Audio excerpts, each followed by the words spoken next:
Tadi pagi saya ngisi kulkas duha ini sudah saya lanjutkan di pembahasan maksiat tanam. Intinya maksiat tanam ini kan apapun yang diharamkan oleh Allah, yang seringkali instrumen pertama yang paling suka dilakukan oleh para pria itu adalah tangan.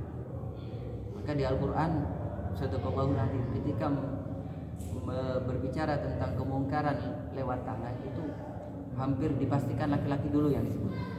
Contoh kemungkaran pencurian, tindak pidana pencurian, wasariku, yang laki sini jauh, wasarikatu, dan yang ini saya mencuri. Jadi laki-laki disebut duluan. Nah, salah satu maksiat tangan ia mencuri, membunuh. Membunuh itu instrumen yang paling sering dipakai adalah tangan. Ya mbak kan nunggu tangan. Mulai lambat, mulai awal, dan itu paling banyak dilakukan oleh para laki-laki. Mungkin lanjut ke maksiat berikutnya, ini lebih parah. Jadi maksiat itu dimulai dari paling atas, maksiat mata, maksiat lisan. Bedakan di antara lisan dengan mulut. Kalau lisan terkait dengan ucapan, kalau mulut terkait dengan perut.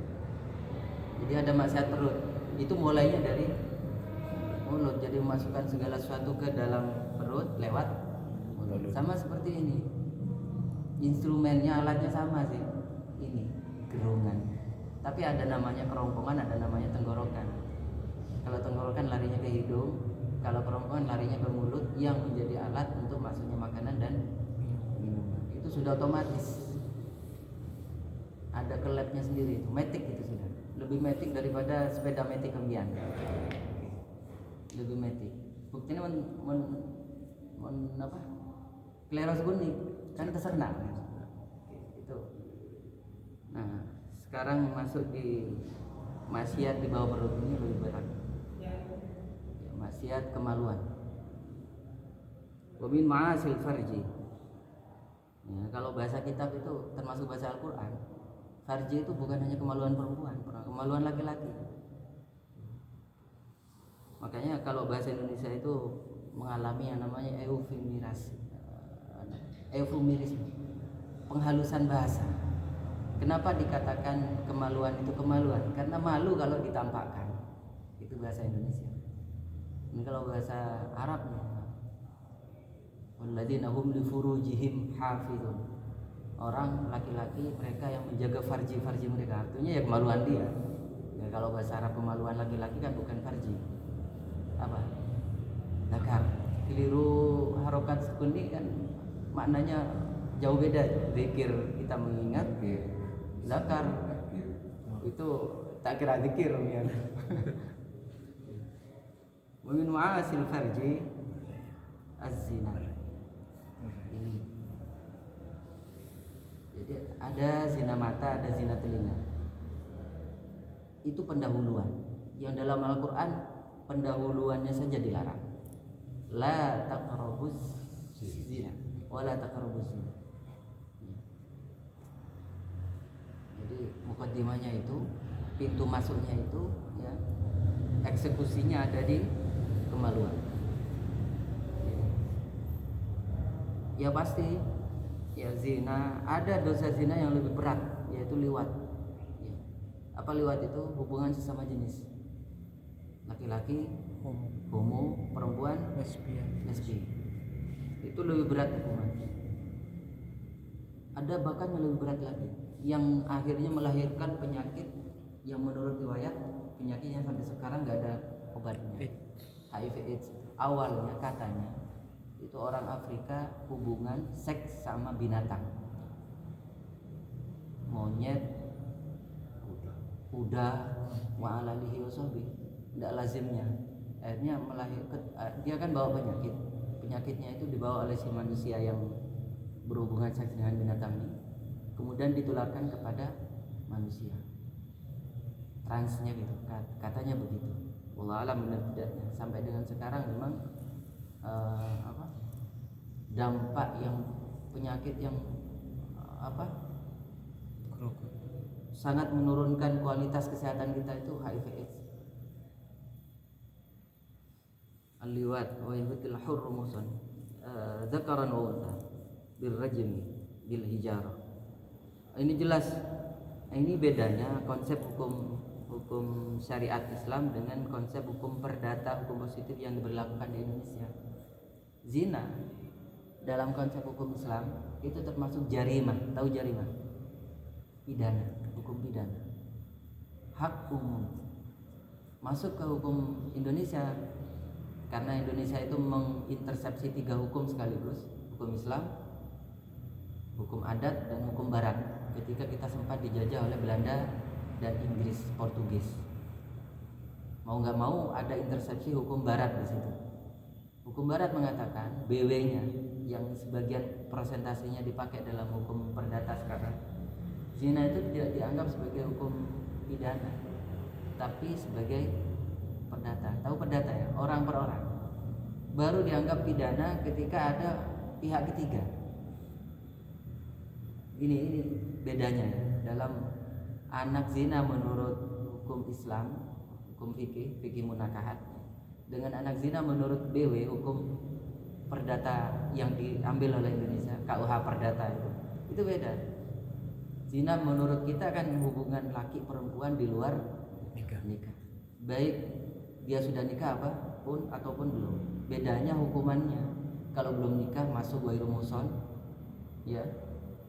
Kalau sudah nikah masuk zina muhsan, hukumannya lebih berat. Tapi kalau menurut hukum perdata ini, barat ini yang kita ambil sebagiannya, itu tidak. Zina adalah hubungan suami istri yang terjadi yang salah satunya terikat perkawinan. Yang seandainya tidak ada ikatan perkawinan, itu bukan dianggap zina. Dianggap anak alami, natuurlijk bahasa Belandanya. Anak alami, anak sing keluar dari bumi kana gedhe. Maka ketika ini hati-hati menyampaikan hal ini. Saya nyampaikan ini terhadap fenomena masyarakat sekarang banyak terjadi. Hubungan di luar nikah yang terjadi anak remaja, menurut hukum perdata barat ini bukan zina. Tabrakan gitu saja sudah kayak tabrakan sepeda motor di pinggir jalan. Kalau dinikahkan, disahkan, anak itu bisa dianggap sebagai anak sah dari pasangannya. Lebur tidak ikuti ini. Coran-coran kita kalau ikuti ini. Tak lebur sih ada. Ya. Sama sekali tidak. Makanya sampai dengan sekarang saya kekeh, pintu pernikahan permudah, pintu perceraian persulit. Itu saja sudah. Caranya menutup pintu serapat-rapatnya perzinahan. Ya. Dan membuka perceraian ketika terpaksa saja, kayak pintu darurat. Perceraian bukan tidak diperbolehkan. Ya. Sampai dengan sekarang dan sampai kapanpun saya yakin ini adalah sesuatu yang perlu diperjuangkan. Ya. Jadi perzinahan ditutup total. Bahasa masyarakat pada awalnya lebih baik dinikahkan meskipun masih usianya daripada mereka zina. Makanya sampai dengan sekarang meskipun umur jatin dituakan tetap ada pintu darurat kan. Kalau sudah tidak bisa lagi ditahan ya sudah mau gimana lagi, tapi tetap prosedurnya diikuti. Yang namanya dispensasi pengadilan.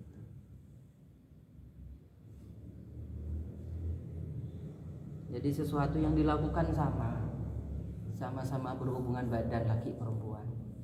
Yang satunya ibadah, alamat ke surga karena sah sebagai suami istri. Terlepas dari pembahasan hukum positif ya. Ini saya ngaji kitab ini. Ya. Meskipun itu jangan diadu, hukum positif dengan hukum agama jangan diadu. Normatif, hukum normatif itu hukum agama. Mestinya dipadukan, disinergikan, salah nyotok. Ya. Itu sebaiknya pernikahan dibuka lebar masyarakat karena memang akhir zaman perzinahan akan semakin merajalela. Ini nubuat Rasulullah. Paham? Nanti akan datang di zaman ketika mudah-mudahan kita nggak nyampe zaman itu. Kita mudah-mudahan sudah istirahat di alam kubur. Atau kalau enggak lah kita sudah langsung ke surga saja kalau sudah kiamat kubur. Ya. nanti akan terjadi di akhir zaman. Perzinahan itu terjadi di pinggir-pinggir jalan. Jadi itu hubungan kayak ayam pagi-pagi, mari, nah, jangan akan balik. Jadi di pinggir jalan, dan orang yang terbaik ini perhatikan kata Rasul, dan ini pasti akan terjadi. Orang yang terbaik di antara mereka hanya mengucapkan ini. Jadi saking orang itu ngitek di belakang semak-semak itu lebih baik. Bukannya getak, bukannya di ambu ikhtiar kita untuk menghentikan tindak perzinahan itu, tidak. Paham. Iya. Dia yang terbaik ya, orang yang terbaik saat itu dia hanya berkomen, jasanya dia melakukan teknik gitu kan. Dia terang-terangan di pinggir jalan, bahkan di videokan, di live kan banyak sekarang di live streaming. Itu sekarang sudah zamannya. Di Malaysia dari dulu sudah ada. Iya. Yang pernah ke sana sudah pernah melihat. Di live kan. Langsung dengan mata sendiri. Pas neng iya. Oh, tak ketepaannya rem. Punten, pas neng iya untuk proses Malaysia. Ini zaman akhir. Malaysia, Thailand itu 11-12, deketan karena dekat. Thailand lebih parah lagi. Saya pernah di Thailand 2013. Nah, ini sekarang tanggal 15 Jumadil Ula. Ketika di bulan purnama, tingkat kemaksiatan semakin merajalela. Saya pernah di sana di tengah bulan malam-malam di pinggir jalan jadi di Pattaya, di Bangkok gitu. Saya pernah hidup di sana soalnya. Melihat dengan kepala sendiri, ya Allah ya Rabbi, ternyata ada. Dan komen ketika saya mau berangkat dari kakak saya, kalau pengen tahu kompornya neraka di dekat sepanjang Chao Phraya. Chao Phraya itu sungai terbesar yang membelah kota Bangkok. Itu ada bis sungainya. Saya pernah nyebrang di situ waktu kuliah di winter school. Ya Allah ya Rabbi, akhir zaman benar sekarang. Tapi itu kan di beberapa titik, ya kan?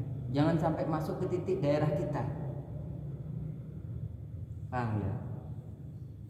Kita jaga ku anfusakum ahlikum naro itu, wa ahlikum itu satu keluarga kita yang paling inti. Siapa? Istri, anak. Terus melebar lagi saudara, orang tua kalau masih ada, penakan dan seterusnya. Melebar lagi tetangga, melebar lagi lingkungan RT, RW, desa, kabupaten, provinsi, nasional. Kita jaga. Kita negeri ini Darussalam, negeri yang damai. Sudah jauh usah diutik-utik lagi tentang fondasi negeri ini yang sudah damai seperti sekarang. Ya. Nah, kita tinggal tiap daerah ini dikuatkan dengan seperti ini, salah satu Sumber Jambi amankan dari praktek perzinahan liar kayak gitu. Ya, dan itu sudah lewat gini. Sekali lagi saya tidak bosan-bosannya menyampaikan, jadikan HP itu media zikir dan media dakwah. Jangan dijadikan media maksiat. Anak kalau belum siap dipegangkan, biasanya rata-rata usia belasan belum siap. Usia sekolah. SD, SMP, SMA, jangan dipegangkan HP. Hampir dipastikan dia akan berbuat maksiat lewat HP. Kalau tidak ada kontrol kuat dari orang tuanya, buktikan kalau nggak percaya. Ya. HP yang beginian, kalau HP jadul, HP yang hanya bisa telepon SMS itu silakan. Kalau memang berjarak, ya hanya bisa telepon-teleponan itu bagus untuk komunikasi tidak putus. Paham? Ini maksiat yang kita tetap bisa berperan untuk ngerem arus zaman. Maleta juga lekesan kiamat kubro, karena kiamat kubro diawali dari kemaksiatan yang merajalela. Wallahu a'lam bishawab. Ada pertanyaan tentang ini? Menanggapi yang ketiga tadi ya Ustaz. Ini sekarang ya sebenarnya sebagian masyarakat itu terutama muda-mudi yang sudah mau memasuki jenjang pernikahan kayak udah tunangan, kadang-kadang kebanyakan dari orang tua itu lepas gitu, dianggap kalau sudah tunangannya. Kadang-kadang begitu itu menimbulkan kadang-kadang jalan berdua ya, kadang-kadang ya ada yang tidur berdua sebelum akad gitu. Terus ada nih yang mengorek seseorang karena ini tidak menyebut nama kan tidak fitnah ya. Itu H-2 mau dinikahkan sudah melakukan itu. Terus sekarang itu setelah dihitung dari setelah 2 hari nikah, sebelum nikah itu 2 hari sebelum nikah itu berhubungan itu. Terus selang berapa bulan itu dia hamil. Ya, terus saya sampaikan pada yang mengetahui itu kalau menurut anu itu bukan tidak sah dia nantinya itu kalau menikahkan. Saya sampaikan begitu. Gitu. Banyak seperti itu yang dianggap kalau sudah tunangan itu anggap sudah setengah sah gitu. Iya. Fenomena masyarakat yang awam banyak ya. Makanya hati-hati betul kita mendidik anak. Ya. Ketika sudah al-ajalatu minasyaiton ila arba'ah. Kesusu-susu itu termasuk perbuatan setan kecuali 4 perkara. Ya. Apa 4 perkara itu? 1, 2, 3. Salah satunya menguburkan mayit kalau sudah memang yakin meninggal, bayar utang kalau sudah jatuh tempo dan mampu. Dan ini yang penting yang saya sampaikan, menikahkan anak putri ketika sudah ada calon dan sudah cukup waktunya. Calonnya sudah dianggap kufu, selevel dengan anak putri kita. Oh ilam ya pun, kalau kamu nggak lakukan, sabda Rasulullah, akan timbul potensi kerusakan yang luar biasa. Sekali lagi dalam hal ini kita harus pinter ngegas ngerimnya. Masyarakat kita syiarkan tutup rapat pintu berzinahan dengan membuka lebar-lebar pintu pernikahan yang resmi yang sah. Bukan lantas saya dicap orang yang membuka diri pernikahan yang tidak tercatat. Saya aparatur sipil negara yang mengharuskan siapapun yang menikah harus tercatat di depan penghulu KUA. Maka nikahkan resmi, seberapapun usia kan tetap ada solusi. Maka sering saya sampaikan dalam forum-forum pernikahan dan khitbah, Bengkalan Sampang Pamekasan Sumatera, Abekalan Pakempang oleh akad menmari akatan oleh minum. Wah, itu sering saya sampaikan. Jangan pernah putri kita digantung dengan sesuatu yang membuat dia itu bernafsu dalam tanda kutip. Paham? Apa maksud saya digantung? Ini kebiasaan yang menurut saya kurang baik di masyarakat. Ditunangkan, usianya masih dini dan di dalam tanda kutip ada pembiaran. Ada pembiaran dari orang tua. Mereka itu melakukan sesuatu yang sudah melampaui batas syariat. Ingat, batasannya adalah syariat. Al-adatu muhakkamah ma lam yukhalifu syar'a. Adat itu boleh diambil sebagai hukum ketika tidak melakukan pelanggaran terhadap syariat. Ya. Dalam syariat itu ada yang namanya khitbah, ada yang namanya ta'aruf sebelum khitbah. Jadi seorang calon suami, calon istri harus saling mengenal dulu. Nah, saling mengenal ini jangan disalahpahami sebagai pacaran. Ya. Nah, dalam konsep Islam tidak mengenal yang namanya tunangan.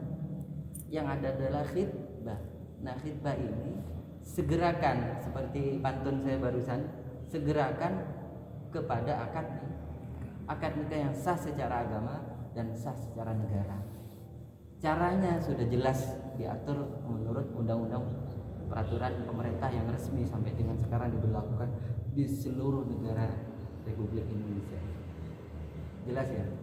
Nah, perkara ada masyarakat yang melanggar itu perkara kita syiar dakwah tidak ada selesainya memang. Ya, maksudnya tidak ada selesainya sepanjang masih ada manusia ya pasti ada masalah sosial. Karena kan terkait dengan kehidupan kita secara sosial. Sehingga usaha kita jangan pernah berhenti karena masalah itu memang tidak akan pernah zero. Tidak akan pernah nol. Sepanjang masih ada manusia ya ada masalah di situ. Nah, kita atur. Inilah yang namanya social engineering kalau dalam istilah perkuliahan. Memaksa manusia, masyarakat itu untuk baik dan taat terhadap aturan agama yang utama, aturan pemerintah berikutnya. Bisa dipahami Pak ya? Gitu. Ngereng. Anyoon tolong masyarakat itu dibawa ke kantor Jumat lagi. Biar secara umum masyarakat tahu, tidak di lingkup kulkas saja kan itu. Di ringkas ketiban apa kemasannya ngiring pacunya. Penting Lebih masyarakat bisa masyarakat memahami. umum kadang pun aku kadang setengah salah itu Ya. colak saya. punya resana. Iya nih. Mana tak salah. Ego je. Siri nabrak aturan pemerintah. Oke. Tapi melegakan dia dari sisi personal, dari sisi hukum perdata bahwa sudah sah bisa sampai ke Borobudur Timur. Sampai ke Borobudur Timur tak sah disah secara pemerintah. Nah ini sudah alamat, inilah yang terjadi di masyarakat secara umum wilayah pinggiran. Jadi boleh yakin husnuzon dulu mereka sudah diakad nikah situ. Tapi lah ngandung 3 bulan 4 bulan kan bermasalah dari sisi hukum positif. Karena hukum positif namanya saja kan hukum positif. Positif itu 1, 2, 3, 4. Tidak ada yang nomornya -1, -2. Pencatatan hukum nikah atret ke belakang. Kecuali mau satu-satunya jalan harus isbat nih. Isbat semakin dipersempit sekarang permasalahan. Maka yang mau tidak mau kita terus memaksa masyarakat untuk taat aturan norma. Yang pertama, norma itu hukum agama, dan antara normatif, setelah itu aturan positif, aturan yang memberlakukan secara pemerintahan. Dua-duanya jangan dilanggar dan dua-duanya jangan diadu, tapi dipadukan, disinergikan, disejajarkan. Sebagaimana Allah bersabda berfirman di Al-Quran surat An-Nisa 59, Atiullah wa atiur Rasul wa ulil amri minkum. Kan diikutkan ulil amri. Jadi seandainya pemerintah itu menyuruh kita ke timur, sesuatu yang mubah kita lakukan bisa menjadi wajib ketika pemerintah menyuruh kita ke timur. Paham ya? Itu namanya social engineering. Paksa masyarakat untuk taat aturan. Wallahu a'lam bishawab. Amin, mudah-mudahan. Tak nyangkupin secara janji mi pola bisa karena Terkait akad, Ustaz. Terkait akad kemarin ini si A si B ini diakad siri. Sebentar lagi ini mau resmi, kan otomatis diakad lagi dengan Pak A. Hukum yang depan yang akad pertama ini gimana? akad itu boleh diulang berkali-kali tanpa membatalkan akad yang pertama. Dalilnya surat Al-Maidah ayat 1. Ya ayyuhalladzina amanu aufu bil uqud. Ayat pertama. Terus ada hadis sahih Rasulullah memanggil sahabat ketika di Baiat Ridwan. Ada salah satu sahabat pinggang di sana. Sahabat sini. Ketika itu ada pembaiatan. Ayo siapa yang mau berbaiat sini. Baiat itu gini, tangannya diginikan semua termasuk tangan Rasulullah. Bahkan tangan Rasulullah itu diduakan begini karena saat itu Sayyidina Utsman menantu beliau itu dikirim sebagai duta ke Mekah dalam rangka negosiasi agar orang-orang Islam Madinah itu bisa diizinkan masuk dalam rangka umroh. Karena ditolak, tidak boleh masuk orang Mekah, orang Madinah. Utsman diutus. Karena Utsman diutus dikabarkan dibunuh ini Utsmannya. Akhirnya para sahabat sepakat, ayo kita berbaiat. Jadi Nabi itu dua tangannya, saya menggantikan Utsman, kata Nabi. Nah ketika itu atau setelahnya itu kejadian baiat. Sahabat memanggil ada salah satu sahabat yang nggak nganukan ke tangannya, nggak mau sini sahabat karena nggak mau dibaiat. Saya sudah dibaiat Rasulullah kan gantian.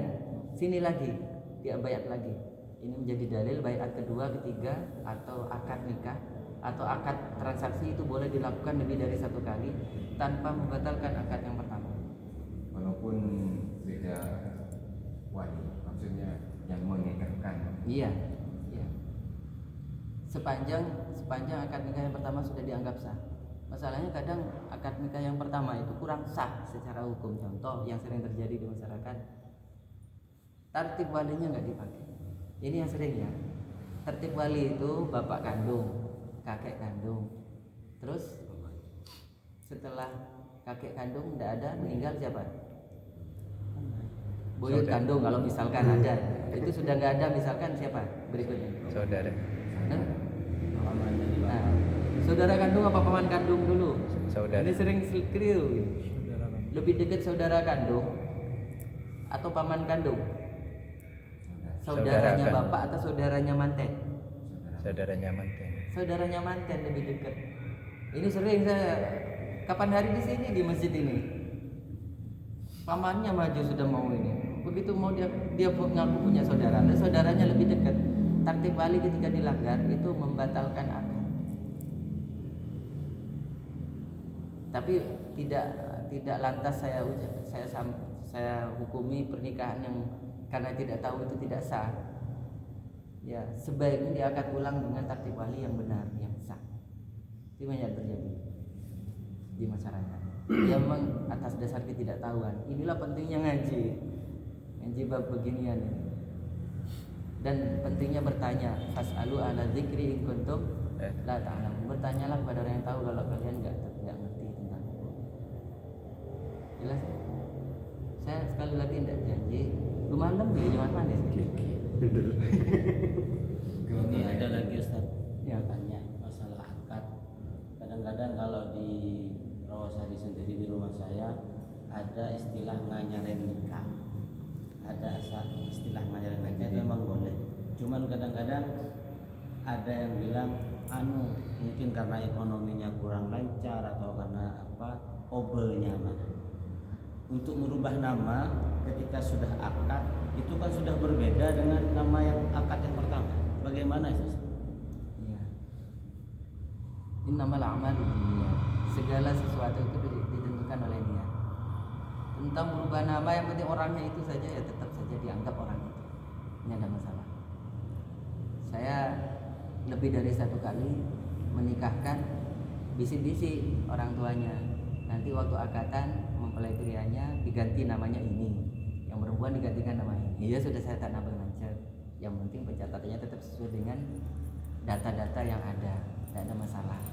Yang penting kata kuncinya jangan karena lantas tajdidun nikah kita mengabaikan syarat dan rukun nikah itu.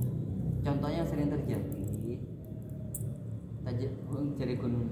tajdid nikah walinya wali meleh misalkan atau wali muhakkam. Ini sering itu diakad di tanah suci. Sudah begitu dilanggar lagi persyaratannya, rukunnya. Apa persyaratannya? Misalkan tidak boleh sedang ihram. Nabang kefadilahan di tanah suci sedang ihram malah batal kabeh. Umrohnya atau hajinya tidak boleh. Orang menikahkan dan menikah itu tidak boleh dalam kondisi sedang ihram. Yang kedua, walinya harus betul-betul wali, tidak boleh wali-walian. Kadang kan ke kiainya itu. Bapaknya tidak ikut ke Mekah, Madinah. Itu banyak fenomena yang begitu. Tajdidun nikah di tanah suci. Jadi tidak apa-apa sepanjang niatnya benar. Jelas? Tidak usah pasrah wali kalau tajdid. Harus pasrah wali kalau memang walinya tidak menikahkan sendiri. Tetap sebagaimana nikah yang awal. Jadi tidak boleh bukan dengan walinya. Sama seperti kita sholat sunnah. Tidak lantas karena kita sholat sunnah, ciregun sholat sunnah atau usah wudhu. Mending nggak usah sholat kita kalau punya wudhu. Jadi syaratnya harus dipenuhi dulu, rukunnya dipenuhi juga. Meskipun hukum tajdidun nikah itu tidak wajib. Sunnah saja itu ada yang bilang tidak. Tapi tidak lantas saya mengatakan makruh bahkan haram. Karena itu riwayatnya tadi sahabat Nabi pernah dipanggil oleh Nabi untuk baiat ulangan. Artinya apa? Baiat yang awal tidak batal tetap. Baiat yang kedua menguat. Karena begini, ini hukumnya ditarik lebih lebar lagi. Kita makruh hukumnya membuat jamaah baru di masjid, kan sudah tahu ya. Di sini ada jamaah besar kok bikin jamaah baru di jamaah itu di tempat lain silakan, di belakang hijab. Pokoknya jangan. Terus kalau saya misalkan sudah sholat duhur, ya sudah sholat asar misalkan, sudah sholat asar karena saya musafir, sholat duhur asar saya jamak. Datang ke sini adzan asar nanti, adzan asar. Saya kan sudah sholat duhur, sudah sholat asar pula, tapi saya kebetulan berkeperluan ke masjid. Ketika itu adzan iqamah di masjid sini, saya kebetulan ada di masjid. Nah ini saya dituntut untuk ikut berjamaah. Paham ya? Ini isbat kias dari tadi itu baiat. Saking sahabat itu menjauh, tidak kelihatan Nabi, jauh dari majelis itu, ya tidak perlu baiat lagi ulang, karena ada di majelis itu. Sama seperti saya tadi saya contohkan, saya sudah sholat zuhur asar jamaah, lo kok saya ada di sini asar pas lagi iqomah, saya ikut berjamaah lagi. Tidak sampai hukumnya wajib, tapi apa namanya kebersamaannya itu yang dipanggil. Gampangannya sunnah lah. Gampangannya sunnah. Bagus untuk dilakukan. Seumpama yang menikahkan awal orang satu dan sudah mendapat berapa tahun kemudian, dianggap 5 tahun, dia kembali lagi kepada orang yang menikahkan pertama untuk tajdid kalisan, tak menapi pasrah wali boleh. Karena akad anyar taukil wali anyar, pasrah wali anyar. Karena bisa jadi dalam 5 tahun berikutnya posisi perwaliannya sudah berbeda, beda orang. Itu maksudnya Tetap satu orang. tetap awal permulaan awalnya yang kalisan. Tinggal melihat taukil walinya. Taukil walinya khos napa am. Kadang khos secara khusus hanya satu majelis itu sirotnya, atau secara am. Ada yang secara am. Taukil wali bahkan secara amnya begini. Ada wali yang boleh pasrah beli ke ajunan kiai penikah aki putreh sean nyamah nikah binti gula misalkan, nikahkan dengan siapapun yang kau kehendaki. Lembur monelengan kapanpun dimanapun, wah nikah lembur nih. Itu taukil wali bil am tidak nyebut, tapi rata-rata di masyarakat yang terjadi, nikahkan dia dengan putri saya dengan laki-laki bernama ini saat ini dengan mas kawin ini. Kalau itu ya taukil wali anyar. Oke, tinggal melihat taukil walinya am napa khos, umum napa khusus, berwaktu atau tidak berwaktu, kan ada masa berlaku juga. Tapi kan kebanyakan nggak bisa, tidak ada tenggang waktu menepi. Kalau tidak ada tenggang waktunya silakan, tidak usah taukil wali. Lagi Allah a'lam bishawab. Subhanakallahumma wa bihamdika asyhadu an la ilaha illa anta astaghfiruka wa atubu ilaik. Assalamualaikum warahmatullahi wabarakatuh. Waalaikumsalam.